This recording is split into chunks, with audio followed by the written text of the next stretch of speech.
ఆంధ్రప్రదేశ్లో 175 ఉన్న ఎమ్మెల్యే స్థానాలు 263కి వెళ్తాయి. 25 ఉన్న ఎంపీ స్థానాలు 37కి కానీ 38కి కానీ వెళ్తాయి. సో ఇది చూస్తే అందరికి కొంచెం హ్యాపీగానే ఉంటుంది.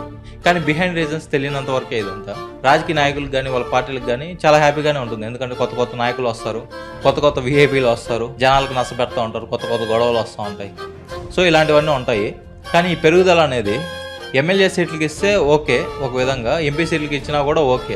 ఇది ఆంధ్రప్రదేశ్లోనే కాదు, ఇండియా మొత్తం చేస్తారు అనుకోండి. కానీ జనాభా పరంగా ఎంపీ సీట్లు మాత్రం డివైడ్ చేస్తే ఖచ్చితంగా సౌత్ ఇండియాకి అన్యాయం జరుగుతుంది. ఇప్పుడే చాలా డామినేషన్ చూపిస్తూ ఉంటారు. మీరు ఆల్రెడీ పార్లమెంట్ సెషన్స్ని మీరు అబ్జర్వ్ చేస్తుంటే మీకు కూడా తెలిసి ఉంటుంది. సో ఇప్పుడు జనాభా పరంగా చేస్తే మన సౌత్ ఇండియాలో జనాభా పెరుగుదల అనేది తక్కువ నార్త్ ఇండియాతో పోలిస్తే.